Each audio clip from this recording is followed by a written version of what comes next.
안녕하십니까. 반갑습니다. 이제 여러분과 같이 부동산세법을 공부할 김성래라고 합니다. 자, 여러분이 공인중개사 시험을 준비하는 데 있어서 2차 과목인 부동산세법은 고득점 할 수 있는 전략 과목입니다. 그래서 비록 문항수는 적지만 우리가 늘 접했던 단어가 나오니까 공부하는데 어렵지 않을 겁니다.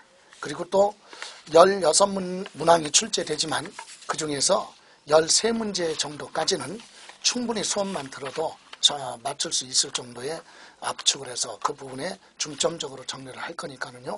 공부를 하시다가 이해 안 가는 부분이 있으면 반복해서 들으시는 걸로 이렇게 하시면 충분히 정리가 될 겁니다. 자, 그러면 수업에 관련된 부분은 우리 출제 경향 이런 부분은 수업을 진행을 하면서 제가 여러분께 말씀을 드리는 걸로 하고 수업을 오늘 첫 시간 시작하겠습니다.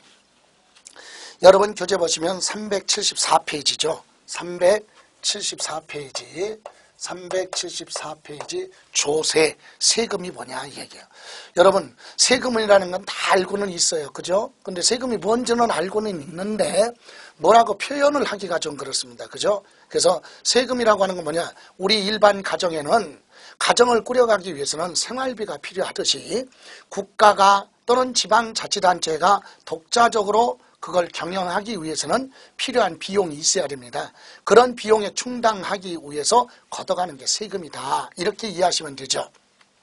그래서 몇 년 전까지만 해도 우리나라가 그러지 않았는데 모든 정치권에서 전부 복지 쪽으로 신경을 많이 쓰다 보니까 무상복지 많이 나옵니다. 그러다 보니까 지금 불과 1, 2년 지났는데도 불구하고 재원이 부족하니까 그것은 어떤 거 가지고 하느냐? 결과적으로 여러분이 내는 세금을 가지고 해야 된다. 그래서 세금을 지금은 이제는 복지정책이 아니라 지금 이슈가 되고 있는 내년에 총선도 있지만 이슈가 뭘로 가느냐? 세금을 더 많이 걷어야 된다. 증세.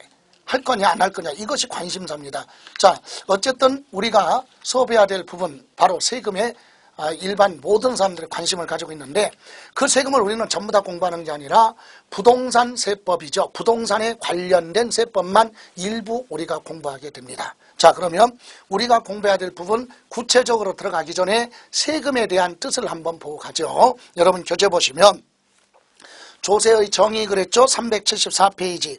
조세란 세금이란 일반적으로 국가 또는 지방자치단체가 재정 경비에 충당하기 위해서 재정 수입을 조달할 목적으로 세법이 정한 요건이 있어요. 과세 요건이라는 요건을 다 충족한 경우에 한해서 개인, 법인, 단체 등에게 반대급부 없이 강제적으로 내라 이걸 부과라고 합니다. 세금을 내라 이걸 부과라고 하고 부과된 세금을 내라고 했으면 그 다음에 뭐 해야 돼요?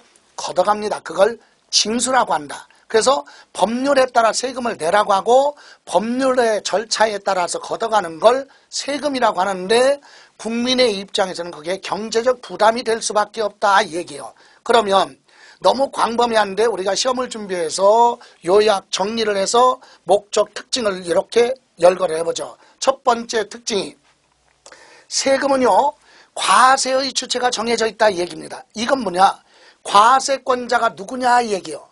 세금을 내라고 하고 징수 걷어갈 수 있는 권한 그걸 과세권자라고 하는데 그럼 이런 과세권자가 누구로 되어 있느냐? 그걸 우리는 과세의 주체라고 합니다. 다시 말하면 뭐라고요?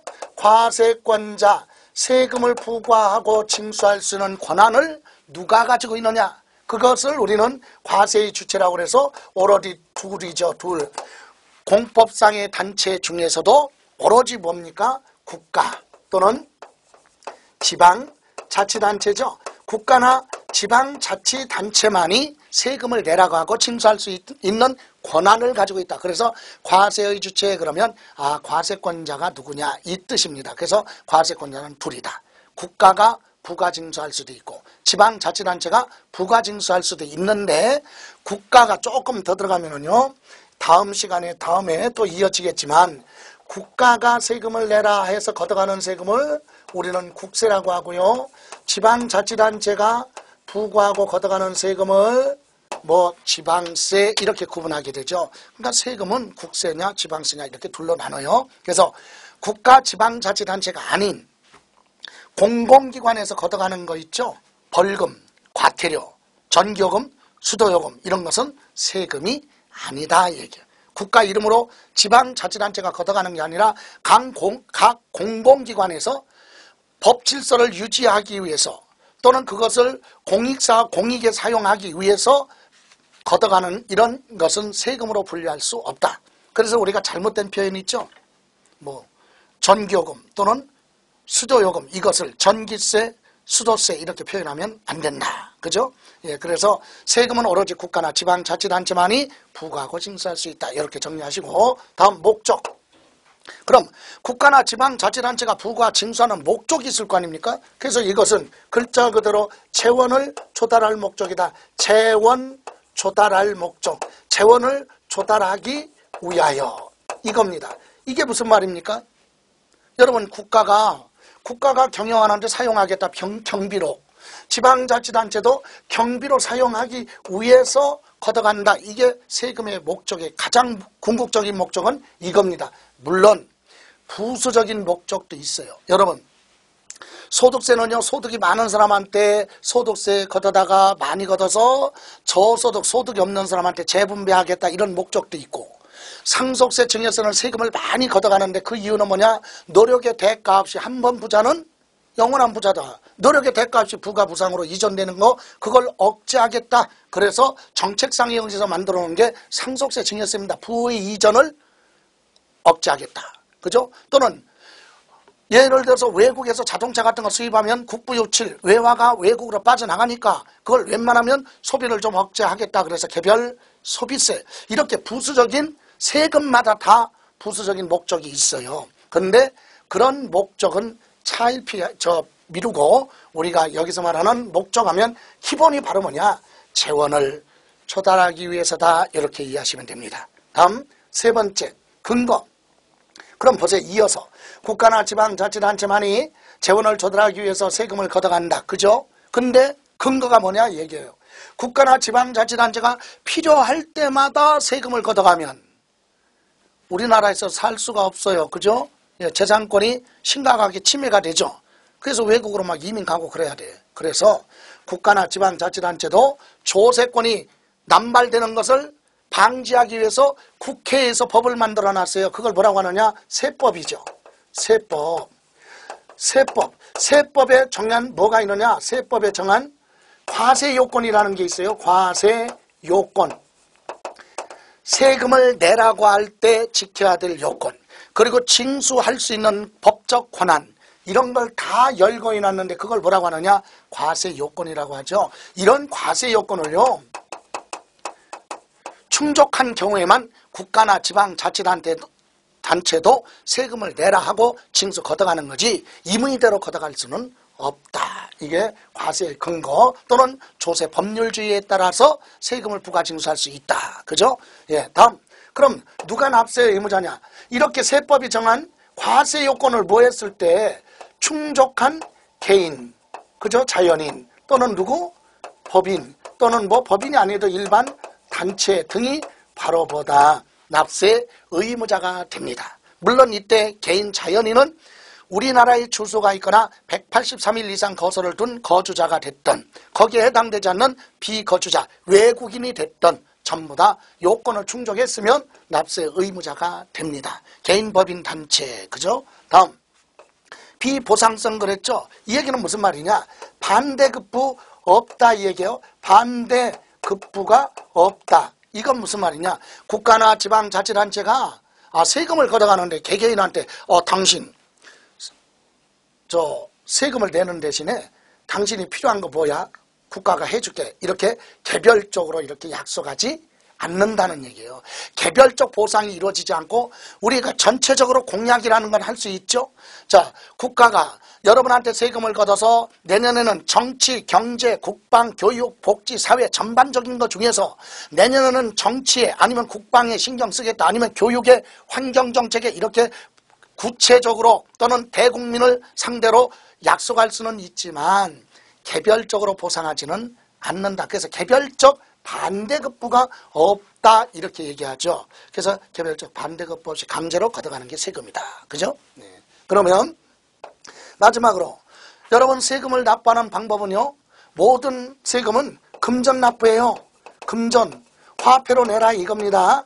금전 납부를 원칙으로 하고 있습니다. 그런데 여러분 부동산만 가지고 있고 돈이 하나도 없어. 그런 경우는 금전으로 납부할 수 없는 경우도 있을 것이다. 그래서 납세자의 편익을 고려해서 일부 조세 세금 중에서는 물납도 되고 일부 예외로 물건으로 대신 납부하는 걸 물납이라고 합니다. 부동산 등 물건으로 세금을 내겠다. 물납.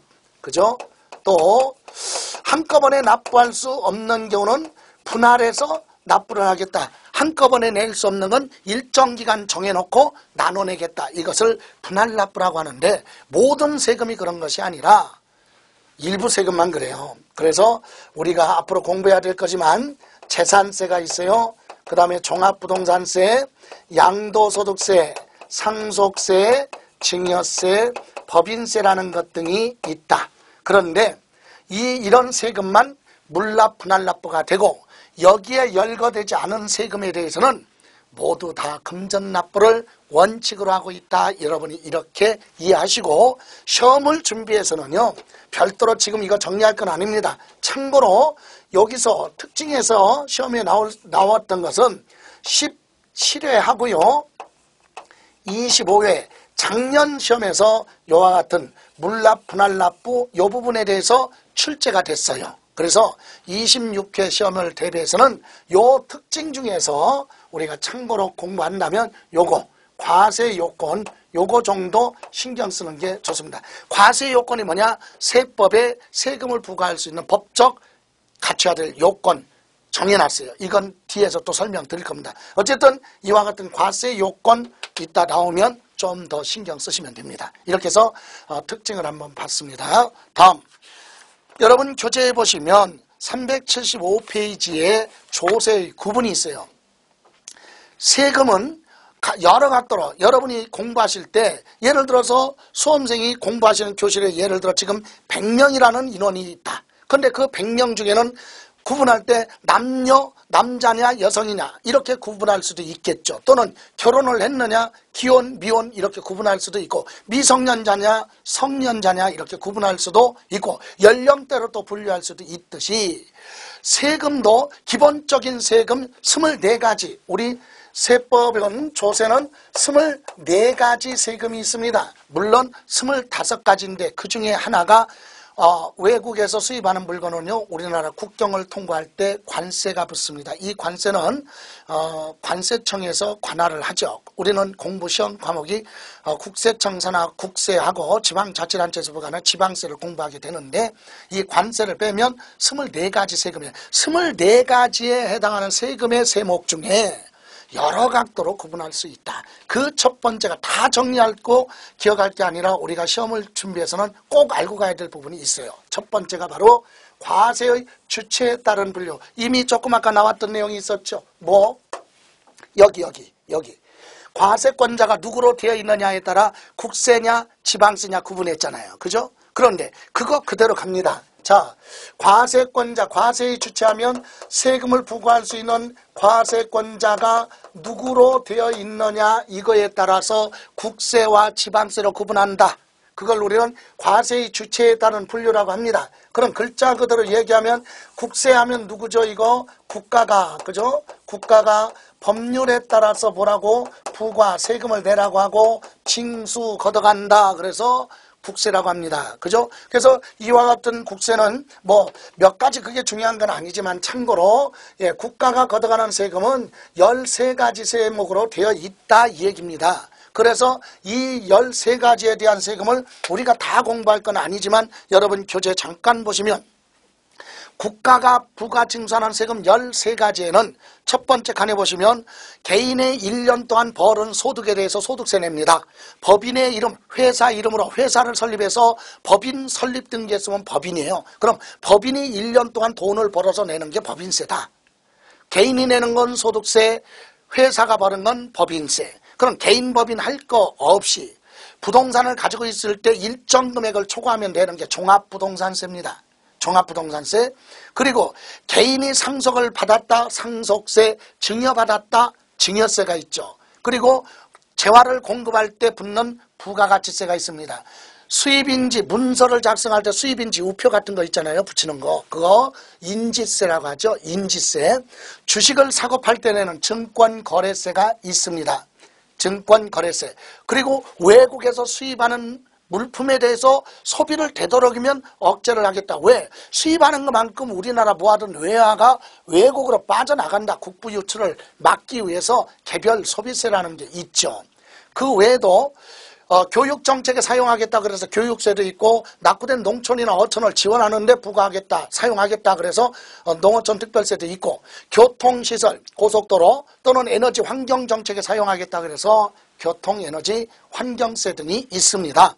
이렇게 술에 붙는 세금 주세도 있겠죠. 자, 이렇게 해서 세금, 국가가 걷어가는 세금은 13가지가 있는데, 그 중에 우리가 부동산에 관련해서 반드시 정리해야 될 부분이 있다면 어떤 것이 있느냐 이 얘기예요. 그래서 여기 국가가 부과 징수하는 조세 중에서 소득세, 우리가 공부해야 될 거 소득세가 있습니다. 소득세 중에서는요, 부동산 무슨 소득이 있느냐? 임대소득이 있어요. 임대소득. 그리고 또 하나 있죠. 부동산 뭐가 있느냐? 양도소득. 요 두 가지만 공부합니다.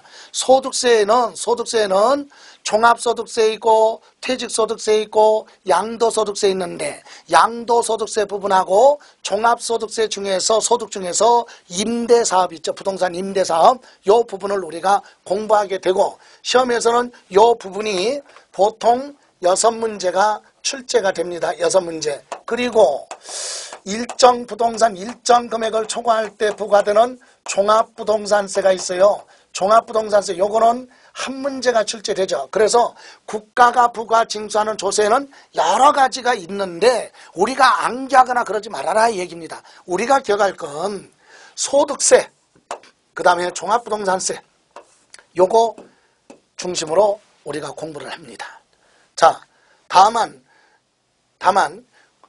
아까 상속세나 증여세 같은 경우는 국가가 걷어간다 그래서 국세냐 지방세냐 이렇게 개념 정도만 알고 있으면 되지, 그것을 본격적으로 정리할 필요는 없어요. 여러분, 이렇게 국가가 부과 징수하는 조세는 잘못된 부분이 있으면 어디 가야 돼? 시청, 구청에 가서 따지면 망신당해요. 어디로 가야 되느냐? 세무서 가야지. 왜? 국가가 부과 징수하는 세금을 담당하는 행정관청이 바로 뭐냐? 국세청이다 이 얘기예요. 그죠? 그래서 이런 세금에 대해서 세무서 갈 일이 있다, 이게 국세다, 이렇게 이해하시면 되죠. 자, 그 다음에 두 번째, 지방자치단체가 부과 징수하는 세금은 11가지 세금이 있습니다. 세목으로 되어 있죠. 11가지. 그러면 여러분, 지방세의 특징은 뭐냐? 글자 그대로 지방자치단체입니다. 지방자치단체가 뭐한다? 부과하고 징수 걷어가는 세금을 우리는 지방세라고 합니다. 그런데 이 지방세 11가지는 여러분 교재에 보시면 지방세 나와 있죠. 도세냐 시군세냐 그거 구분하지 마시고 지금은 그냥 국가가 걷어가느냐 지방자치단체가 걷어가느냐 이 정도만 정리하시면 되는데, 지방자치단체가 부과징수하는 세금 11가지가 있습니다. 부동산 취득했을 때, 개인이든 법인이든 부동산을 취득했을 때 내는 게 취득세입니다. 그리고 남의 부동산의 저당권이나 전세권 같은 것, 임차권 설정 등기할 때 내는 게 등록 면허세죠. 그 다음에 부동산을 가지고 있을 때, 개인이든 법인이든 부동산 가지고 있을 때 내는 게 재산세입니다. 자동차 가지고 있으면 자동차세네요. 자동차세. 그리고 담배 피시는 분 담배 소비세. 그리고 경주, 박권, 경정 이런 거 살 때 표수하면 거기에 레저세라는 게 붙습니다. 레저세. 그 다음에 주민세가 있죠. 주민세. 지방자치단체 교육정책에 사용하겠다 그래서 지방교육세. 그 다음에 지방자치단체 지역의 균형적인 개발을 하거나 또는 소방시설을 유지 관리하는 데 사용하겠다 그래서 지역자원 시설세 등이 있습니다. 이렇게 지방자치단체가 걷어가는 세금 11가지 세금이 있다. 그런데 그걸 우리가 암기하는 불상사가 있으면 안 된다, 외울 필요 없어요. 다만 우리가 지방세법에 공부해야 될 중에는 우리 어떤 것이 있느냐? 지방세 중에 부동산을 취득했을 때 부과하는 세금, 취득세, 여기서 세 문제가 출제됩니다. 그 다음에 타인의 부동산 등에 재산권을 보호받기 위해서 전세권이나 저당권 설정 등기 등을 하게 되죠. 이럴 때 등록 면허세가 있습니다. 등록 면허세 한 문제 출제되죠. 그 다음에 부동산을 가지고 있을 때 부과되는 매년 내는 거 재산세가 있습니다.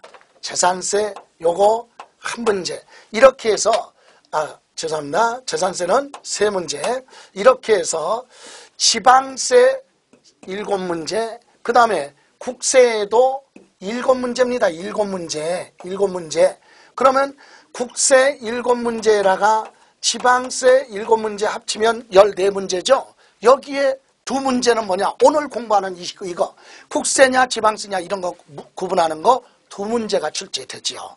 이렇게 해서 세법은 16문항이 출제가 됩니다. 자, 이렇게 해서 보셨고 국세 지방세. 다음 조세 수입 용도라고 그랬죠. 이게 무슨 뜻이냐? 조세 수입 용도, 국가나 지방자치단체가 부과 징수한 세금을 어디에 사용하기 위해서 징수 걷어가느냐 이 얘기예요. 쓰임새, 이거에 따라 구분하는 걸 용도에 따른 분류라고 합니다. 그럼 두 가지죠. 첫 번째는 바로 뭐가 있느냐? 보통세가 있고 또 하나는 목적세로 구분합니다. 보통세는 뭐예요? 일반 경비로 그냥 사용하겠다. 재원 조달하겠다. 국가는 국가를 경영하는데 그냥 사용하겠다. 예산 편성해서. 그게 보통세예요. 지방자치단체도 세금을 걷어다가 지방자치단체 경비로 사용하겠다. 이게 보통세죠. 특정 목적이 정해져 있는 게 아니에요. 예산안을 공통적으로 편성하겠다. 이 얘기예요. 그런데 우리가 공부해야 될 건 여기에 목적세를 제외한 나머지가 다 뭐냐? 보통세입니다. 그래서 목적세를 여러분이 시험 보러 가실 때까지 보실 일이 있다면 목적세 부분만 정리하라. 여기 보실까요? 자, 여기 과세의 주체에 따라서 국세, 지방세 합치면 24가지죠. 예. 국세 13개. 그 다음에 지방세가 11개. 그래서 합치면 24가지 세금이죠. 이 24가지 세금 중에 용도에 따라 보통세가 있고 목적세가 있는데 보통세는 일반 경비로 사용한다 그랬죠. 그리고 목적세가 이게 관심사인데 목적세를 제외한 목적세 이외의 조세, 이게 바로 보통세다. 그래서 우리가 신경 써야 될 건 목적세입니다. 그래서 목적세는요, 자, 국가가 징수 걷어가는 목적세, 그리고 지방자치단체가 걷어가는 지방세 중에 목적세가 있다 그랬어요. 국가가 걷어가는 목적세 중에는 교육정책에 사용하겠다 그래서 교육세가 있고, 낙후된 농촌이나 어촌을 지원하는데 사용하겠다 그래서 농어촌 특별세가 있습니다. 그리고 고속도로 시설, 그리고 에너지정책, 환경정책에 사용하겠다 그래서 교통에너지 환경세가 있죠. 다음, 지방자치단체가 부과 징수하는 조세 중에 목적세는 지방교육세가 있습니다. 그리고 지역자원시설세가 있죠. 이것이 바로 목적세다. 그래서 이 목적세는 5개예요. 그럼 이 5개 빼고 19개는 전부 다 보통세다. 그래서 앞으로 기억할 거는 뭐다? 요 목적세, 특정 목적에 하기 위해서 부과 징수하는 목적세는 국세, 지방세 구분하는 게 중요한 게 아니라 요 5가지 중에 하나를 살짝 바꿔놓고 목적세 중에서 틀린 것 이렇게 물어볼 수 있어요. 그래서 출제 가능성이 아주 높다. 그래서 요거는 꼭 정리를 하셔야 된다. 목적세 요거. 예. 다음, 독립성 여부 그랬어요. 이것도요, 이렇게 24가지 국세, 지방세 합쳐서 24가지 세금 중에 그걸 또 이렇게 구분할 수도 있다.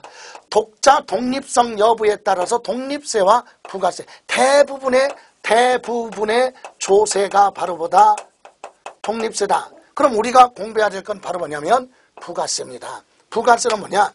이건 독자적으로 법률에 따라서 과세 요건, 여기 잠깐 보실까요? 과세 요건이 충족됐을 때 세금을 내라고 하는데 세법에 과세 요건이 명시되어 있지 않아.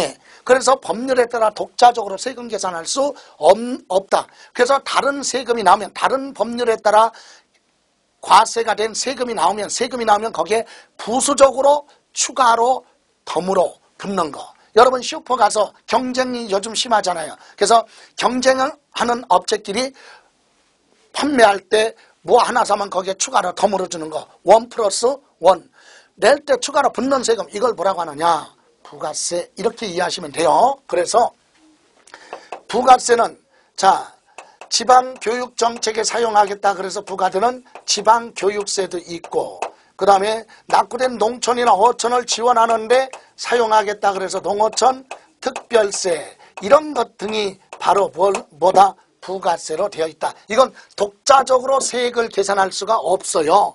다른 법의 세금이 나오면 부수적으로 추가로 붙는다. 그래서 우리는 부가세라고 합니다. 그래서 이와 같은 부가세는 여러분 다음 장에 보시면은요 376페이지에 보시면 거기 자료 박스가 나와 있죠. 그것이 중요합니다. 거기 잠깐 보시면 취득세에는 농어촌 특별세하고 지방 교육세 두 가지가 붙어요.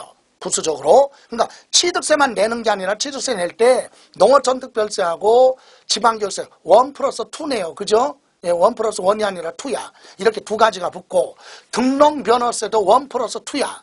지방교육세하고 농어촌 특별세. 근데 재산세는 1+1. 왜? 재산세 낼 때 뭐? 지방교육세.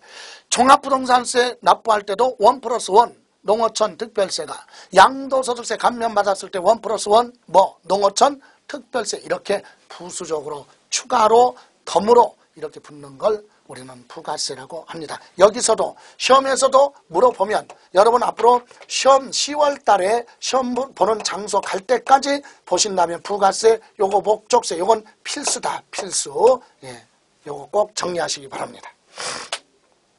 다음 네 번째 자 귀속 여부 그랬죠. 요것은 중요한 내용은 아닌데 참고로만 보고 갑니다. 귀속 여부가 뭐냐? 과세할 때 재산이면 재산을 소유하고 있는 사람 중심으로 합산을 해서 과세하겠다.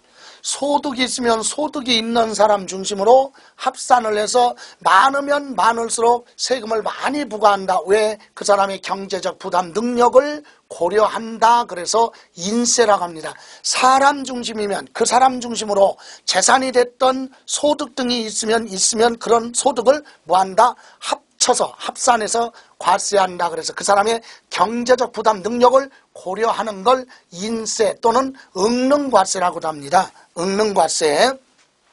경제적 부담 능력을 고려한다. 그래서 응능과세라고도 한다. 그래서 그 소유자, 소득이 있으면 소득이 있는 사람 아니면 재산이 있으면 재산을 소유하고 있는 사람 중심으로 합산을 해서 과세하는 그런 세금을 우리는 인세라고 하는데 가장 대표적인 게 바로 뭐냐면 소득세예요. 소득세. 여러분 소득세는 뭡니까? 1년 동안에 홍길동의 이름으로 발생한 소득이 있으면 전부 다 뭐예요? 합산해서 과세합니다. 인세. 그 다음에 법인세도 하나의 인격체죠. 인격체. 그래서 우리 개인도 인격체죠. 개인은 출생하면 권리 능력이 있으니까. 그러나 법인은 법에 의해서 권리 능력을 부여받기 때문에 그래서 법인도 법인 회사 이름으로 1년 동안 영업을 해서 경영해서 발생한 소득이 있으면 전부 다 합산해서 법인세를 부과하게 됩니다. 또 종합부동산세가 있어요. 종합부동산세. 이것도 전국에 있는 주택이나 토지를 소유자 중심으로 전부 다 뭐한다? 합산해서 과세를 하죠. 그 사람 부담 능력을 고려해서 부과한다. 또 여러분 상속세는요. 상속세는 사망한 사람을 피상속인이라고 합니다. 사망한 사람 피상속인 그 사람의 재산을 받는 사람은 상속인. 사망한 사람 피상속인 중심으로 재산을 다 합산을 해서 상속세를 부과한다. 그래서 인세라고 합니다. 증여세는요. 받는 사람을 수증자라고 합니다. 주는 사람을 증여자, 받는 사람을 수증자. 그럼 수증자 중심으로 합쳐라. 그래서 인세. 이렇게 인세가 있고요. 그럼 물세는 바로 뭐냐? 물세는 소유자, 재산을 기속되는 사람 중심이 아니라 물건 중심으로 부과하겠다. 과세 대상 물건에 각각 과세를 한다. 그래서 소유자가 누구냐? 귀속 여부를 따지지 않고 그 사람의 경제적 부담 능력이 있느냐 없느냐 따지지 않고 물건에 대해서 부과하는 걸 우리는 물세라고 합니다. 그래서 우리가 물세하면 부동산에 관련해서는 대다수 물세입니다. 지방세는 취득세는 취득한 물건이 뭐냐? 그래서 물세. 등록면허세도 물세입니다. 재산세도 재산 물건에 대해서 각각 부과한다 그래서 물세. 그래서 국가가 부과 징수하는 국세 중에 부동산 관련해서는 소득세, 그리고 종합부동산세, 상속세, 증여세는 인세고 지방세는 부동산 관련해서 물세다, 이렇게 이해하시면 됩니다. 다음 장 보시죠. 다음 장에 보시면 그 밑에 보시면 5번에 조세 부담 전가 유무에 따른 분류 그랬는데 특별한 의무는 없고요. 우리가 실질적으로 세금을 부담하는 사람을 담세자라고 합니다.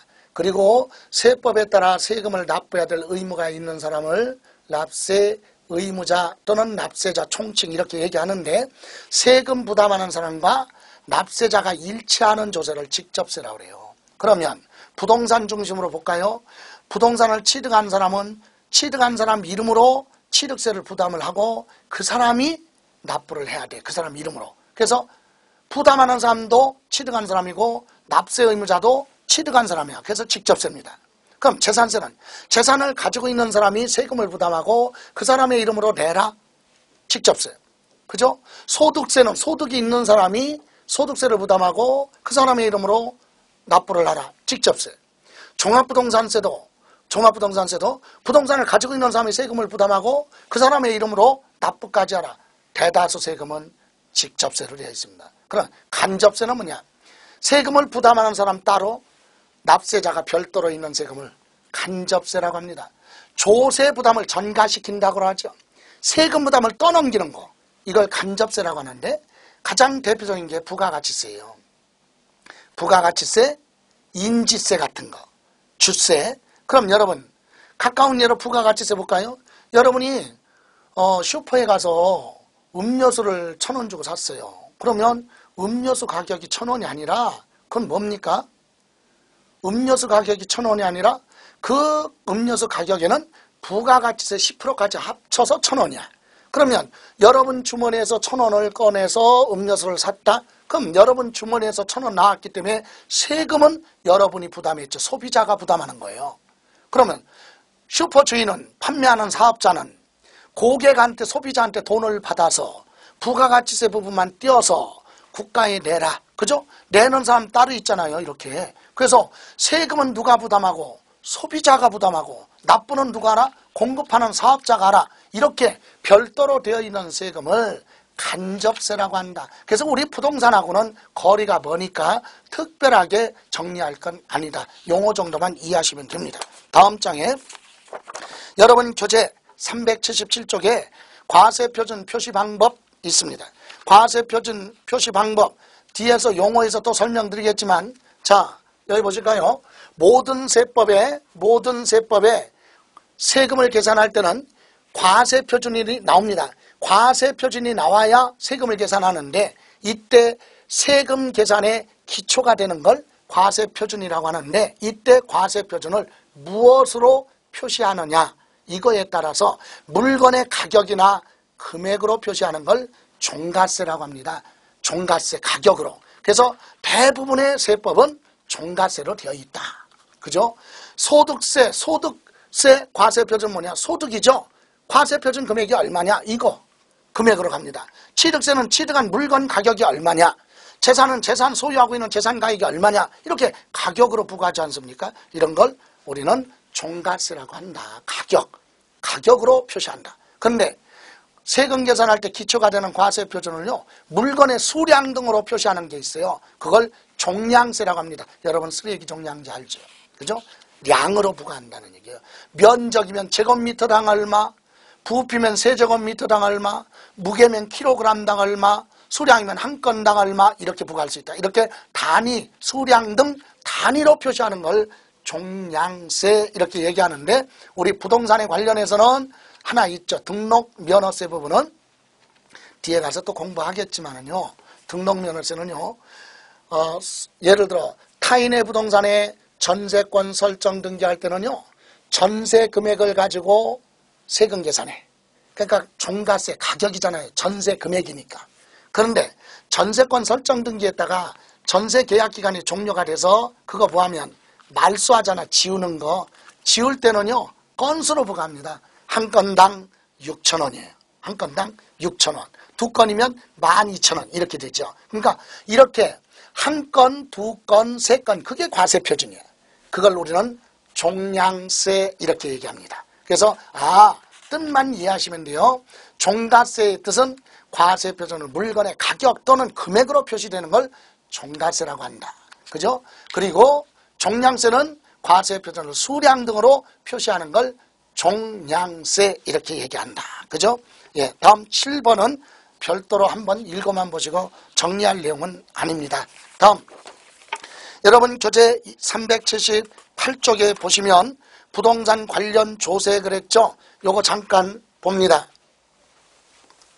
자, 우리가 공부해야 될 부분이 바로 뭐냐면 부동산을 뭐 했을 때 취득이죠. 부동산을 취득할 때 관련된 세금이 있죠. 요 부분 공부합니다. 여러분 부동산을 취득했을 때 여러분 뭐 내느냐? 취득세 냅니다. 그죠? 취득세. 아까 그랬죠. 정리하면 부동산 취득했을 때 내는 취득세에는 1+2 뭐 추가로 붙는 거 지방 교육세도 내야 되고 그 다음에 뭐 있어요? 농어촌 특별세가 추가로 붙습니다. 그죠? 이거 취득세 공부합니다. 그 다음에 우리 부동산 취득했을 때 참고로 부동산을 상속받았다. 상속받았으면 기본적으로 취득세 내고 그 다음에 뭐 상속세 내는데 여기는 추가로 붙는 게 없다는 얘기예요. 그래서 상속세만. 부동산을 뭐 받았어요? 증여받았다. 그러면 취득세 내고 자 보실까요? 상속받았으면 부동산 받았으니까 취득세 내고 별도로 또 뭐 내야 돼요? 상속세 내야 된다. 그죠? 그러면 증여받았으면 증여는 뭐죠? 재산권의 소유자가 생존해 있는 상태에서 무상으로 받았다. 그래서 증여를 받았다. 그러면 부동산 증여받았으면 일단 뭐 내고 취득세 냅니다. 그리고 별도로 뭐 또 내라? 증여세 내야 된다. 이 얘기입니다. 다음에 사업자의 경우는 건물 가격에 대해서 부가가치세가 있는데 이것이 부동산 취득에 관련된 세금인데 우리가 시험에 관련해서는요. 상속세 시험범위 안 들어가고 증여세도 시험범위 아니고 부가가치세도 시험범위에 들어가지 않습니다. 그래서 우리가 공부하는 건 취득세죠. 그죠? 요 부분. 자, 그 다음에 우리 부동산을 뭐 하고 있을 때 보유, 가지고 있을 때 되는 거, 보유 과정에 관련된 건 뭐냐? 부동산을 가지고 있으면 매년 뭐 내야 돼요? 재산세 냅니다. 그런데 재산세 납부할 때 아까 1+1 따라갑니다. 뭐가? 지방교육세. 그죠? 지방교육세. 그 다음에 재산세만 내고 끝나는 게 아니라 일정 금액을 초과하면 종합 부동산세 내야 됩니다.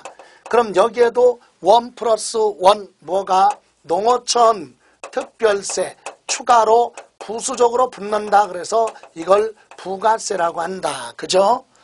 이것이 보유. 그 다음에 우리 부동산에 대해서는 화재가 발생할 수 있기 때문에 상가부동산 등 건물을 가지고 있으면 화재가 발생하면 소방시설, 소방차 등이 출동을 해서 화재 진압을 해야 되기 때문에 평상시 소방시설을 유지, 관리, 보수하는 데 사용하겠다. 그래서 걷어가는 세금이 있죠. 그걸 지역자원시설세라고 한다 이 얘기예요.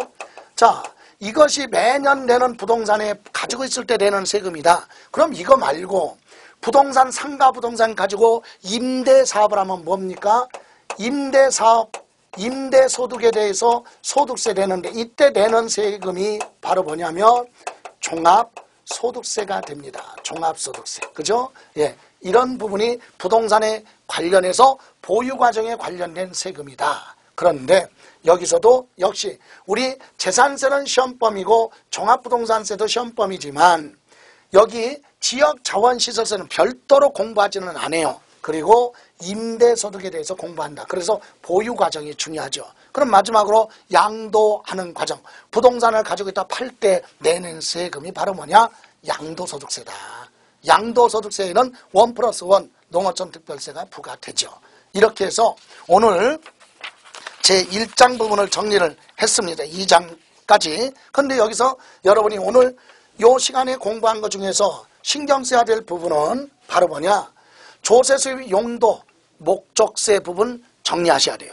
그리고 독립세냐 부가세냐 할 때 부가세 종류, 이거 목적세 종류, 부가세 종류, 요거 정도만 정리를 하시고 요 시간에서는 여기까지만 정리하는 걸로 하겠습니다. 자, 고생 많이 하셨습니다. 다음 시간에 뵙겠습니다. 수고하셨습니다.